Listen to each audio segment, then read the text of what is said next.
হাসরের ময়দানটা থরথর করে কাঁপতে থাকবে। ও নবী, আপনিই বয়ান করেছেন এত কঠিন হালাত, নারী আর পুরুষ সব উলঙ্গ দাঁড়াবে হাসরের মাঠে।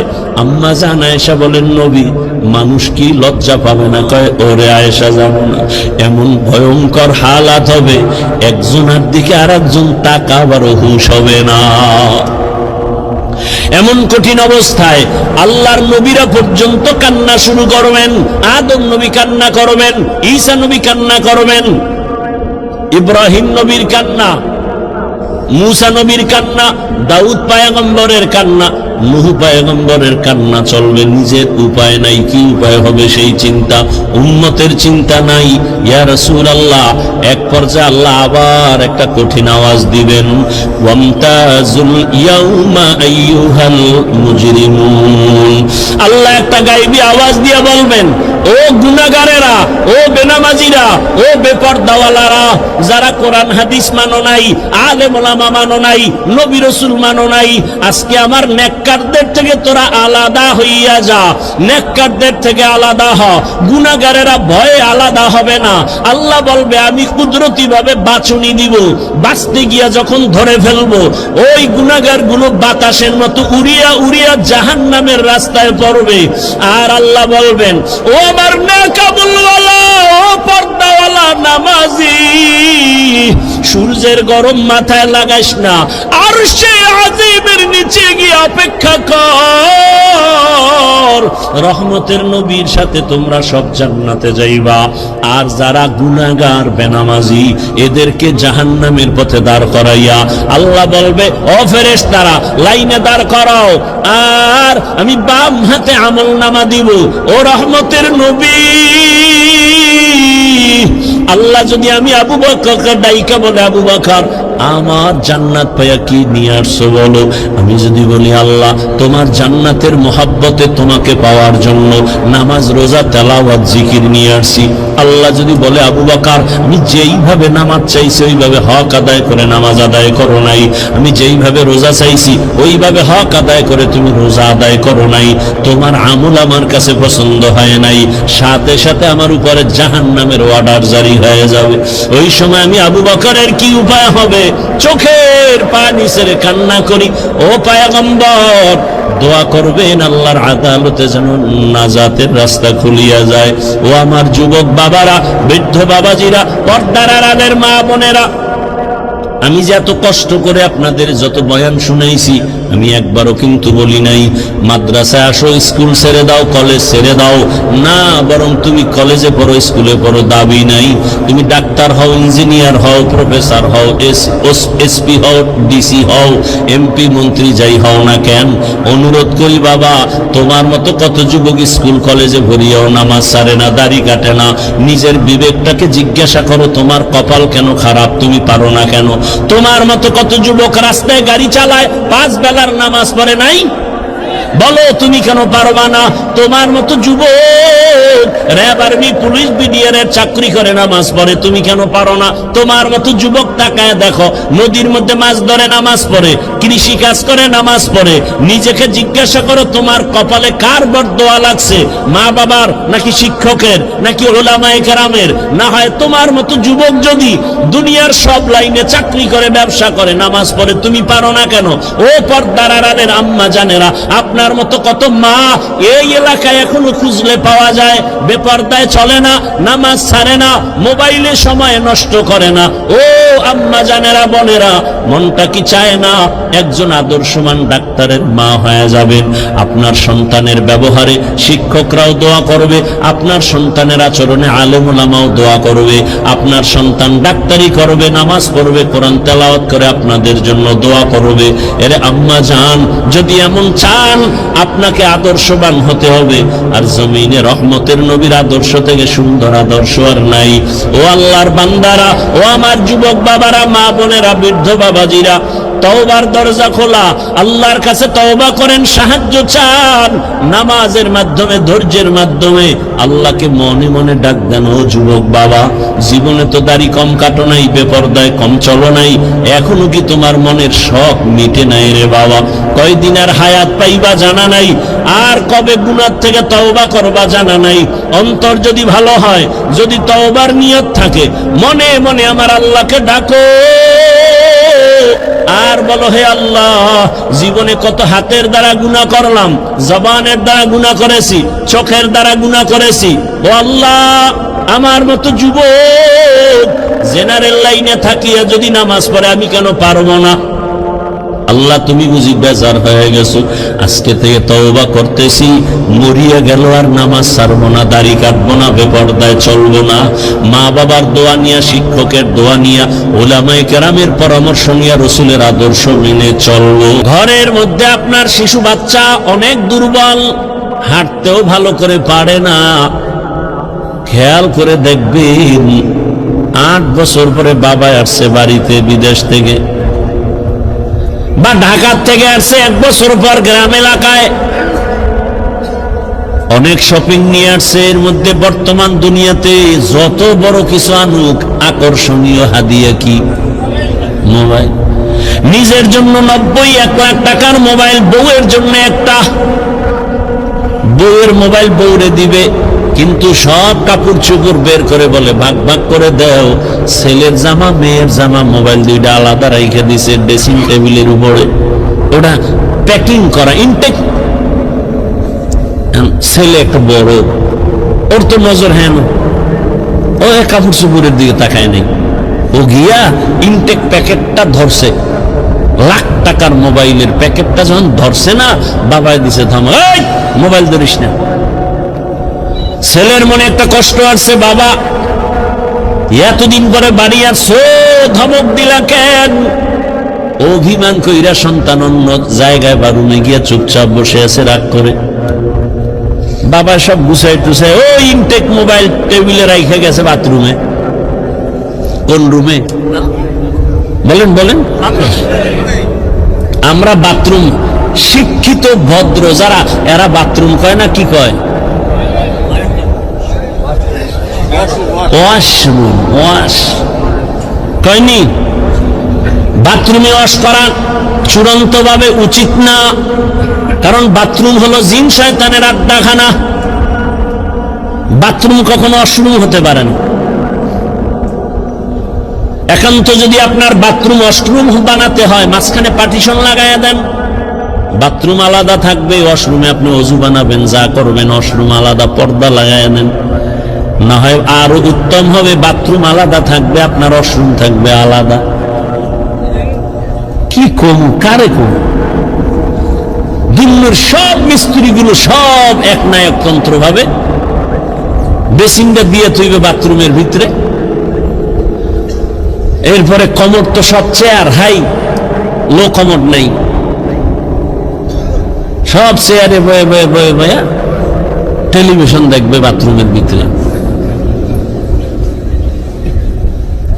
কি আর বলবো? ওয়াশরুম নয়, বাথরুম তো বাথরুম, সেটা ওয়াশরুম হয় কিভাবে? আমাদের অনেক উলামায়ে কেরামের বিরুদ্ধাচরণ করেন, উচিত না।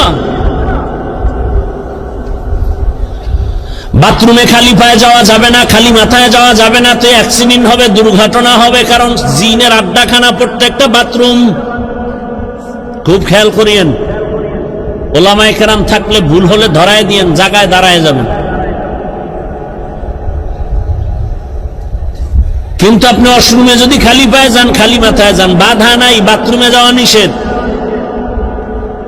খালি পায়ে যাওয়া যাবে না। এবং সেখানে ঢুকতে কিন্তু নিয়ম আছে, বাম পা দিয়া ঢুকবা, ডান পা দিয়া বের হওয়া। ওয়াশরুমের এই কিন্তু নিয়ম নাই। যাক, অনেক কথা, কি কথার থেকে এখানে আনছি? নো, এর আগের কথা কি? ওই যে বাথরুমে গেল, এখন ওই যে শিশু বাচ্চা আছে না, বড় ছেলে ইনটেক প্যাকেটটা হাত দিছে, মাথা গরম, ছেলে গিয়া অভিমান করে আর এক রুমে হুইয়া রয়েছে। এদিকে বাবায় ওয়াশরুমে যাওয়ার পরে ছোট বাচ্চাটাই ওটারে আস্তে আস্তে করে খুলছে, খুইলে এবার ওটার থেকে বের কইরা, এটা তো ডাইন বাম বুঝে না, এমন জোরে একটা আসার দিছে ফ্লোরে, জায়গা 1 লাখ নাই। বাথরুমে বাবা আওয়াজ পায় মাথা গরম, দরজাটা খুইলা দেখে আকাম কে করছে, ছোট বাচ্চা কলিজার টুকরা। বাবায় কিছু কয় না, খালি চোখ গরম করছে। বাচ্চাটা বাবার চোখের দিকে তাকায় কান্দে দিছে, চুম্বকের মতো আকর্ষণ। বাবায় হাত বাড়ায় কোলেটাই না, আব্বু কাঁদিস না, তোরে কিছু বলি নাই। দুর্বলতাই সম্মানের কারণ। বাচ্চার উপরে এত কেন দুর্বল? বাচ্চার উপরে সবার মায়া কেন কয় দুর্বল? আল্লাহ বান্দারে মায়া করেন কেন কয় জিনের থেকেও দুর্বল, ফেরেশতা থেকেও দুর্বল। আল্লাহ বলেন এই দুর্বলতা আমি মর্যাদা বাড়ায় দিছি। আবার পুরুষের মধ্যে, মানুষের মধ্যে নারীরা দুর্বল, এজন্য পুরুষের থেকে নারীর সম্মান বেশি। নারীরা দুর্বল, এজন্য তাদের মর্যাদা বেশি। এরা চাইলেই জুমায় যেতে পারবে না, চাইলেই ঈদগাহে যেতে পারবে না, চাইলেই যুদ্ধের ময়দানে যেতে পারবে না। আল্লাহ কয় এরা দুর্বল। ও নবী জানায়া দেন, আমার বান্দি যারা জুমায় যেতে পারবে না, রৌদ্রের তাপ সইতে পারে না, এদের শরীর বড় নরম, এরা বাহিরের কষ্ট সহ্য করতে পারবে না। জানায়া দেন তোমরা ঘরে থাইকা জোহরের নামাজ আদায় করো। পুরুষেরা জুমায় গিয়া যা পাবে তুমি ঘরে বৈশা সেই সওয়াব পেয়ে যাবা। পুরুষেরা জানাজায় গিয়া যা পাবে, আম্মাজান ঘরের মধ্যে আপনি তাই সওয়াব পাবেন। পুরুষেরা যুদ্ধে গিয়া শহীদ হবে, আর আপনার শহীদ বাচ্চা প্রসবকালে যদি মা দুনিয়া থেকে বিদায় নেয়, আল্লাহ কয় নবী জানায় দেন আমি তাকেও শহীদের মর্যাদা দান করব। যত দুর্বল সম্মান বেড়ে গেল। ও মানুষ তুই বড় দুর্বল। বলে এবার দুর্বল তো এক লাইনে বললাম, আর এক লাইন মেধার বেলায় তুই দুর্বল, খানার বেলায় দুর্বল, ঘুমের বেলায় দুর্বল। দুনিয়াতে বড় বড় খাদক আছে, নীল তিমি আছে বড় বড় সাগরের মধ্যে। নীল তিমি, এক একটা নীল তিমির প্রতিদিনের খাদ্য তালিকা 1000 কেজি চিংড়ি মাছ। কি বলবেন নাউজুবিল্লাহ, সুবহানাল্লাহ। না সারাদিন বিড়িটা নেই, সুবহানাল্লাহ, তো সময় লাগবে। আল্লাহ হেদায়েত দান করুন। পৃথিবীতে একটা পাহাড় আছে কোহে কাফ, ওই পাহাড়ে একটা প্রাণী বসবাস করত, নাম হলো সিমুর্গ। এই প্রাণীটার প্রতিদিনের খাদ্য তালিকা 40টা মোটা তাজা হাতি। বাদ দেন ঢাকায় যান চিড়িয়াখানায়, ওখানে বাঘের খানা কত? বাঘের প্রতিদিনের খাদ্য তালিকায় লেখা 17 কেজি গোশত প্রতিদিন একটা বাঘের খাদ্য। আপনাকে এই থানায় কেউ পারবে 3 বেলায় 17 কেজি গোশত মারতে পারবে? না পারলেও কয় হুজুর ধাক্কা ধাক্কিটা চলে খাওয়ার জন্য। ডাক্তার বলছে মিষ্টি খাবি না হারাম মরবি। হে সবে বরাতে মসজিদে গেছে মিষ্টি খাওয়ার জন্য, খাইতেই হবে। ডাক্তারের মানা নাই, আবার বাচ্চা একটা লগে লয়ে গেছে, নিছো ভালো কথা, তোমার বন্টনে একটা প্যাকেট, সে বাচ্চাটাও নিছে, এবার ভাগ দিয়ে আর একটা প্যাকেটের জন্য হাত দিছে। আরেকজনে পিছন দিয়ে দেখে যে আমি একটাই ভাইল, 2টা নেওয়ার পরে আরেকটা টানে, ওর হাতের ডাক্তারে টান দিছে, টান দিছে, লাগছে দুইজনে কিলাকিলি। কিলাকিলিতে প্যাকেট সব পায়ের তলে ভর্তা। শেষ পর্যন্ত চাইয়ে দেখে এই কিলাকিলির মধ্যে মসজিদে কেউ নাই, ওরা 2জন ছাড়া। মসজিদ থেকে বাইরে রাখা মিষ্টিও গেছে, জিন্দেগি বরবাদ, এই মসজিদে আমুনা মিষ্টির প্যাকেট ঠিক মতো পাইলাম না কেন? এর নাম নফসে খাওয়ামা। নফস 3 প্রকার, আর বাঙালির একটা নফস বেশি আছে, এটার নাম খাওয়ামা। এটা শুধু খানা চায়। আর এমনি আল্লাহর ভাষায়, ইসলামের পরিভাষায় নফস 3 প্রকার, আম্মারা, লাওয়ামা, মুতমাইন্না। আর বাঙালির আর একটা বেশি। আল্লাহ হেদায়েত দান করুন। একজনে বলে রাস্তা দিয়ে রওনা হয়েছে, আর এক ভদ্রলোক আল্লাহ ভক্ত, সে মেহমান ছাড়া খানা খায় না। তাজগো আরে পাইয়া লাইছে, ভাই মেহমান, মেহমান আনলেই বরকত, ঘরে আসলেই বরকত, রসুলের হাদিস। এখন সেই সময়ের খাদ্য বড় প্রধান রুটি। মেহমান আসছে তো একটু গোশতের আয়োজন করি, তো রুটি আইনা দিয়া গোশত আনিয়ে দেখে যে রুটি খাইয়া লাইছেন মাঝখানে। কি করবো, ওদিকে রুটি বাজতে দেরি, গোশত আনতে দেরি, বা গোশত দিয়ে আবার রুটি আনতে গেছে, রুটি বানাইয়া রেডি করে আনতেন, দে গোশত নাই। এইভাবে 10 বার আপ ডাউন করণে কি পরিমাণ রুটি ভিতরে ঢুকছে, ওদিকে পাতিল খালি। পরে জিজ্ঞাসা, ভাই আপনি যাইবেন কই? ডাক্তারের কাছে। কেন? রুচি নেই। ভদ্রলোক কয়, ভাই আল্লাহর রাস্তায় আপনি যান তাড়াতাড়ি, তবে অনুরোধ এই পথ দিয়ে আর ফেরত আইয়েন না। গরতাওয়াকুল মিকুনিহার সবহশানম মিরাসানাদ রিজকে তু আজলা মাকাম। কত রাত ঘুম মারলেন? আল্লাহর দিনের জন্য একটু ঘুম কমাবেন, একটু কম ঘুম হবে। এতটুকু ধৈর্য হচ্ছে না, আমিও ছেড়ে দিব, অনেক দূরে যেতে হবে। আর 10 মিনিটে বিশ্বাস করব ইনশাআল্লাহ। ধৈর্য হবে না আগেই দোয়া করে দিব? আলোচনা করলে আমার আরো অনেক আলোচনা আছে শুধু আয়াতের উপর। আপনাদের ধৈর্য হচ্ছে না আর আমারও হয় না, কত আর আল্লাহ দেওয়া বাসি আর কত বাজবে। ওগো নবীর উম্মতেরা,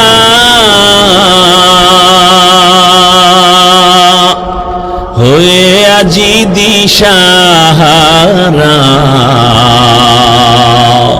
কোরআন হাদিসের চলো যখন যাহা চায় মনে, নবী বিনে কে তারাবে রসিরাত মিজানে, নবী বিনে কে তারাবে রসিরাত মিজানে।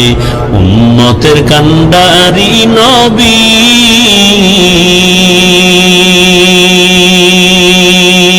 কাঁদছেন উম্মতের লাগি, এখনো কাঁদেন নবীজি শুয়ে মদিনার পানে, নবী বিনে কে তারাবে রসিরাত মিজানে, নবী বিনে কে তারাবে রসিরাত মিজানে। ও আমার কলিজার যুবক বাবারা, ও বৃদ্ধ বাবাজি, পর্দার আড়ালের মা বোনেরা, আল্লাহ তো দুর্বল করে বানিয়েছেন, কিন্তু মর্যাদা সবার উপরে দিয়েছেন। মানুষের মতো দামি কেউ নাই। আমরা মেধার বেলায় দুর্বল, সবাই কিন্তু MBBS ডাক্তার, সবাই ডিগ্রি নিয়ে বসে আছে চেম্বারে, কিন্তু একে অপরের কাছে দুর্বল। নাক কান গলার ডাক্তার পেটের রোগ ঠিক করতে পারে না, মেডিসিনের ডাক্তার নাক কান গলার উপরে বিশেষজ্ঞ না। আল্লাহ এক একজনের এক এক সাইড আগায় দিছে, এক সাইড দুর্বল রাখছে, জানো, অহংকারী করার সুযোগ না পাও। আমি কোরআনের বয়ান করি, কিন্তু ফতুয়ার কাজ আমার না। ফতুয়া দেওয়ার বেলায় আমি মুফতি সাহেবের কাছে দুর্বল। দেখছেননি কারবার? দুনিয়ার সব একে অপরের কাছে দুর্বল। আল্লাহ এত দুর্বলতা দিয়ে বানাইলেন, এদিকে দুনিয়ার জমিনে যে আমি জান্নাতের পথে আগাবো, দুনিয়ার জমিনটাও বড় ভেজালওয়ালা, দুর্বল। চতুর্দিকে গুনাহ গুনাহ আগাইতে পারি না। আবার আমার পেছনে 3 দল শয়তান আমারে আটকানোর চেষ্টা করে, মানুষ শয়তান, জিন শয়তান, নফস শয়তান। এত কিছুর মধ্যে আমি কিভাবে আগাবো? সাহায্য না নিলে চলবে না, সাহায্য ছাড়া চলবে না। এখন ফাইনাল হয়ে গেল, সাহায্য লাগবেই। একথা আমরা ফাইনাল, ঠিক নাকি? আপনি পারবেন সাহায্য ছাড়া? আপনার টাকা আছে কোটি কোটি, কিন্তু মাছওয়ালার কাছে টাকা না দিলে ঘরে মাছ আসবে না। এই জমিনে গরিবেরা যদি গোশত না কাটতো, বড় লোকের কপালে কোনোদিন গোশতের খানা পেটে যেত না। নদীর মধ্যে গরিবেরা গিয়া কি পরিমাণ কষ্ট করে মাছ ধরে, ওই গরিব যদি আমাকে মাছ এনে না দিত, তো আমার কপালে মাছ আসতো না। আল্লাহ তাআলা দুর্বল বানায় রাখছেন। এবার সাহায্য চাবো, এটাই ফাইনাল। তবে কার কাছে সাহায্য চাবো বুঝেননি? কার কাছে চাবো? সবাই বলবে আল্লাহর কাছে। মিথ্যা কথা বলবেন বসে বসে।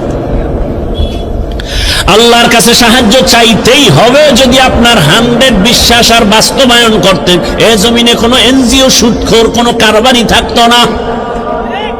30-40 বছর আগে জমিন থেকে সব এনজিও দূর হতো, সুদের কারবার চলতো না।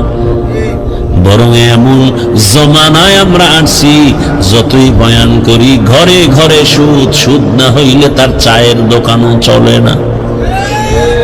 এলাকার কোন গরিব বড় লোকের কাছে গিয়ে কয়, জনাব আমারে 5,000 টাকা ধার দেন, সামনে ঈদ আসছে, বাচ্চাদের কাপড় কিনবো। বড় লোক কয় নাই নাই নাই নাই নাই। কানে কানে গিয়ে কয়, সুদে দিবেননি? কয় 1 লাখের বেশি লাগলেও দিব। আছে না নাই? 5,000 টাকা ধার দেয় না, সুদের টাকা লাগাইতে হাজারো লাখো টাকা দিতে চায়। কোন জমানায় আসি, বাঁচতে চাইলেও পারি না। এবার ভালো করে বুঝেন, বিবেক দিয়ে একটু সমাধান করেন। সাহায্য চাওয়ার জন্য এমন একজনকে নির্বাচন করবেন যার কাছে 3টা দুর্বলতা নাই। তার কাছে চাইবেন, কসম আল্লাহ চাওয়া মাত্রই পাবেন। তবে 3 দুর্বলতা তার মধ্যে থাকলে পাবেন না, আর না থাকলে চাইলেই পাবেন। 1 নাম্বার দুর্বলতা, যার স্বার্থ নাই। 2 নাম্বার দুর্বলতা, যার পিছনে টান নাই। 3 নাম্বার দুর্বলতা, যার অভাব নাই। এবার খেয়াল করেন, এই 3টা দুর্বলতা নাই এমন কোন মানুষ আসেনি? ভালো করে খেয়াল করেন, দুনিয়াতে একজন মানুষও পাবেন না যার পেছনে টান নাই। আমি যতই আগাইতে চাই, আমার বউ কয়ে দাও, স্ত্রী কয়ে দাও, মাইয়া বলা কয়ে দাও, মায়ে কয়ে দাও, বাবায় কয়ে দাও, যত সামনে আগাতে চাই পিছনে টানে। বুঝেননি কথা? ভাইরা আমার, তাহলে দুনিয়াতে এমন একজন মানুষ নাই যার পেছনে টান নাই। 2 নাম্বার দুর্বলতা, যার কোনো অভাব নাই। দুনিয়াতে এমন একজন মানুষের ঠিকানা দেন যার অভাব নাই। একজনে কামগো পীর সাহেবদের কোনো অভাব নেই। দুনিয়াতে কে অভাবী না? যার যত টাকা তার অভাব তত বড়। রিক্সা ড্রাইভারের 100 টাকায় অভাব শেষ, লক্ষ টাকার মালিকের লাখ টাকায় অভাব শেষ হয় না। এক কথায়, দুনিয়াতে এমন একটা মানুষ নাই যার অভাব নাই। দুনিয়াতে এমন একজন মানুষ নাই যার পেছনে টান নাই। কয় দুর্বলতা গেল? ঘুমাইতেছেন না? আর একটা আছে, যার স্বার্থ নেই। দুনিয়াতে এমন একজন লোক বের করেন যার স্বার্থ নাই। বের করতে পারবেন? আমি 2 জন পাইছিলাম, কিন্তু সন্দেহ ঢুকে গেছে। 2 জন পেয়েছিলাম, এক আমার মা আর বাবা। এদের স্বার্থ নাই, কিন্তু সোনার বাংলায় তাকায় দেখলাম স্বার্থের আঘাতে মা বাবা সন্তানের জবাই করেছে। স্বার্থের আঘাতে সন্তান মা বাবাকে জবাই করে। এই অল্প বয়সে সোনার বাংলায় কি না দেখলাম। বাবা তার আপন মেয়েটাকে হোটেলের মধ্যে ঢুকাইয়া বলে, আজকের রাতের জন্য তুই আমার কাছে স্ত্রীর সমান। আর জোরে বলো। এই জন্যই তো বলেছি, আল্লাহর কসম, ইসলাম ছাড়া এ জমিনে কোনদিন শান্তি কেউ দিতে পারবে না। চাপাবাজি করতে পারবে মরণ পর্যন্ত। শান্তির ঠিকানার নাম ইসলাম। ইসলাম ছাড়া কোনদিন এ জমিনে শান্তি আসবে না। চাপাবাজি চলবে, শুধু চাপাবাজি। ভালো করে বুঝো, স্বার্থ ছাড়া কোনো মানুষের জমিনে নাই। স্বার্থের আঘাতে স্ত্রী স্বামীকে জবাই করে, স্বামী স্ত্রীকে জবাই করে, ভাই ভাইকে জবাই করে স্বার্থের আঘাতে। আমি কি বানায় বলতেছি বাবা? অহরহ দুর্ঘটনা ঘটে। এইবার হিসাব শেষ, গোড়ায় হিসাব করে দেখবেন একজন পাওয়া যায় যার পেছনে টান নাই, অভাব নাই, স্বার্থ নাই। তিনি কে? তিনি কে? ইয়া আইয়ুহান নাস আনতুমুল ফুকারাউ ইলাল্লাহ ওয়াল্লাহু হুয়াল গানিয়্যুল হামিদ।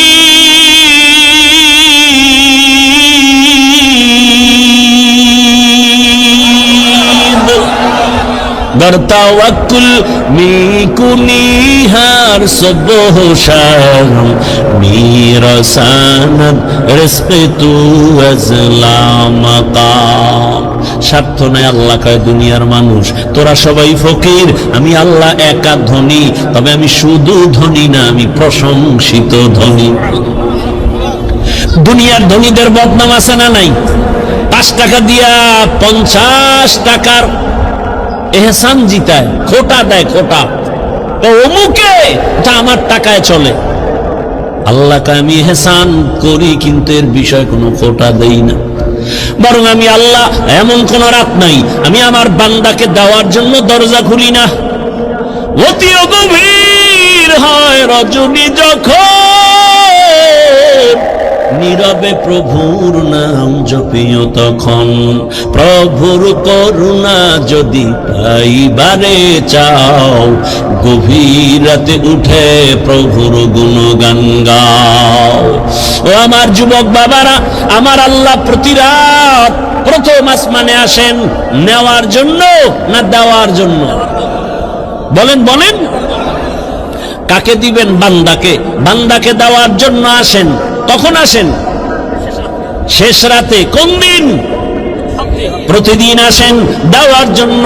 তোমার যদি লাগতো তুমি কেন ঘুমাও?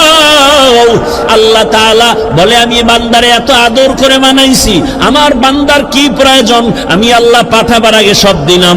আমার বান্দা বান্দির পানির দরকার আগে দিছি ফ্রি, আমার বান্দা বান্দির আলোর দরকার ফ্রি সূর্য দিয়া দিলাম, বান্দার বাতাসের প্রয়োজন সব দিয়ে দিলাম। আবারও প্রতি রাতে আমি আসি। আলা মিন মুস্তাগফিরিন ফাগফিরালা, আলা মিন মুস্তারজিকিন ফাআরযুকা। এর রাতে কে গুনাহ করছো ক্ষমা চাক গোপনে গোপনে, কারণ আসমান নীরব, জমিন নীরব, গাছের পাখিরাও ঘুমায়, নদীর মাছও ঘুমায়, ঘরের তোর মা বোন সবাই ঘুমায়। এখন রাস্তা ক্লিয়ার, কেউ শুনবে না। গোপনে সুন্দর করে ওযু বানাইয়া যায় নামাজ বিছাইয়া কলিজা ভরে যদি ডাক দাও ইয়া আল্লাহ, আমি আল্লাহ তো তোর মুহাব্বতের জন্যই প্রথম আসমানে তাজাল্লি দিয়ে দিলাম, চাইতে দেরি আমি আল্লাহ তোকে দিতেও দেরি করব না। কত গভীর রাতে আল্লাহর নবী বলেন আমি রাতের বেলা ঘুমায়ে গেলাম এশার নামাজ পড়ে, হঠাৎ আমার কাঁচা ঘুমের মধ্যে কান্নার আওয়াজ আসতেছে, আমার কানের মধ্যে ঘুম ভেঙে গেল। এই রাতে কে কাঁদে আর আমার ঘুম ভাঙলো? নবী বলেন আমি উঠলাম, নজর করে দেখলাম আমার মাথার পিছনেই তো মসজিদে নববী। আমি দেখি ওখানে একজন আল্লাহর বান্দা রাতের গভীরে নামাজে দাঁড়ায় দাঁড়ায় কান্না করে।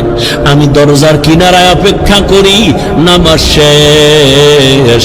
আমি ভাবতেছি মনে হয় অন্য কেউ, তাকায় দেখি না না, জান্নাতের 1 নাম্বার সাহাবী আবু বকর নামাজে দাঁড়ায় গভীর রাতে কান্না করে।